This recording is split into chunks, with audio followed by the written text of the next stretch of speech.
Hi, and this is Amir at the U.S. History Special Report, informing you on what was the Compromise of 1850 and how it impacted America.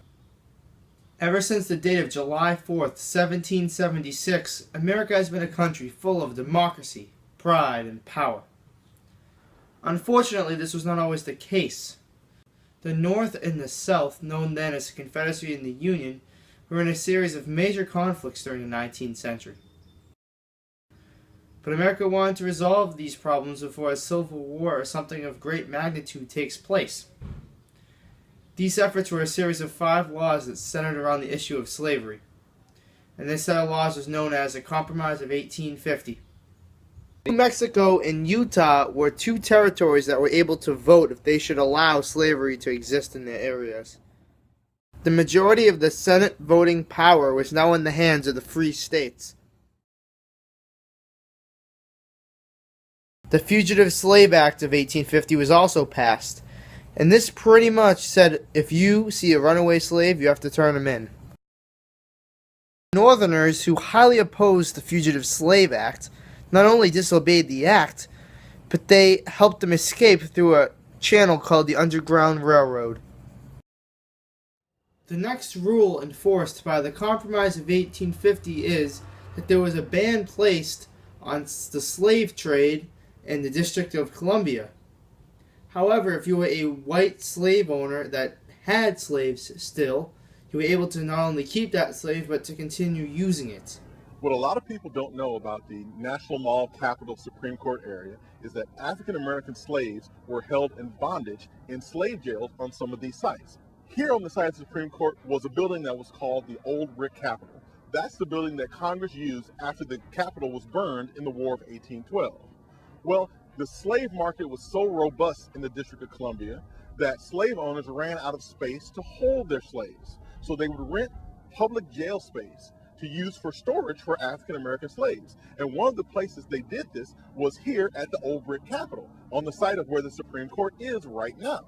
That also happened on the National Mall in places like Roby's Tavern, which sits in between where the Department of Education and the Smithsonian Air and Space Museum is today, and also on the site of the National Archives. There were large numbers of slaves in Washington, D.C. simply because it was such a hub for travel. Especially with Virginia being right across the river, Washington, D.C. and the National Mall became a natural point for people to bring slaves for sale. I myself was very happy to hear that the slave trade was banned during the 1850s because of the Compromise. Slavery was not a good thing, and it was not something that should have been part of American society. And because of this ban on the slave trade, it kind of helped the situation, but in the long run, it took the Civil War to finally end slavery. With that, a lot of lives.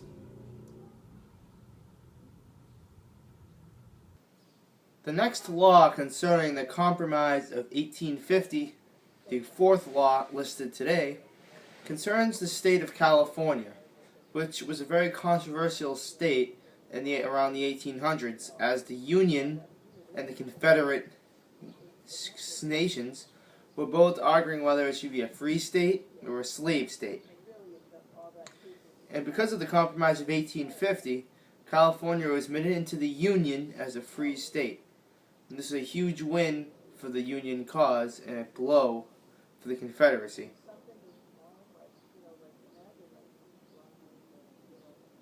As you can see here, you can see the Confederate sections of the country, and then you can see the majority of the country is based on the Union population.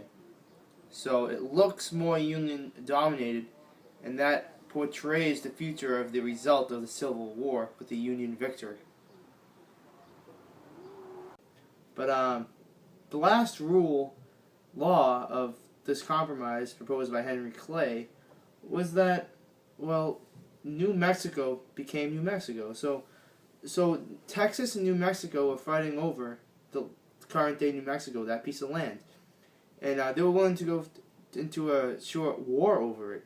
But Texas was here, New Mexico was here, and New Mexico ended up winning the land by the compromise. And Texas as a positive for them, they got $10 million in public deaths, which was, a lot of money for back then. So Texas was looking to expand. They didn't get that, but they did get the financial compensation that would probably help them financially and economically. But New Mexico became a state because of the compromise.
There was also northern opposition to the Compromise of 1850.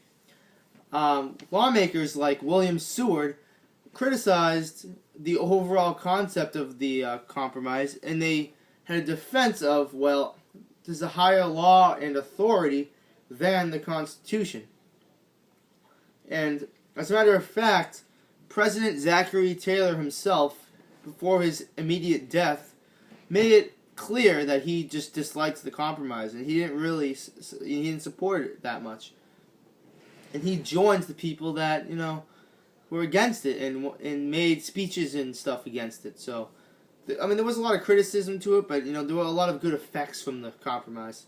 And, by the way, if you are wondering how the Compromise of 1850 passed, if President Zachary Taylor strongly disapproved the compromise, well, like I mentioned before, he died suddenly, and after this immediate death, Vice President Millard Fillmore filled in for his place, and he actually strongly approved of the compromise. So a bill was signed then, and the compromise went into effect. And Henry Clay became a genius and a profound American. And even today, people like Briggio admire him. Oh, I guess only Briggio. Well, the Compromise of 1850 proved to have many effects politically on the United States. First of all, since California was admitted as a free state, the Compromise itself proved to give the Union much more power politically.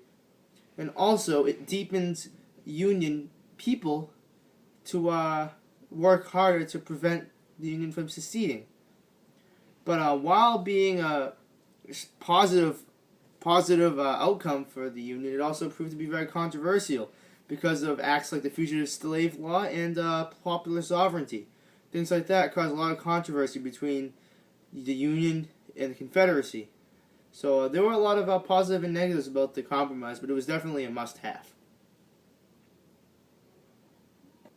Thanks a lot for your time. This has been an NBCU's U.S. History Special Report. This is Amir Khan, and adieu.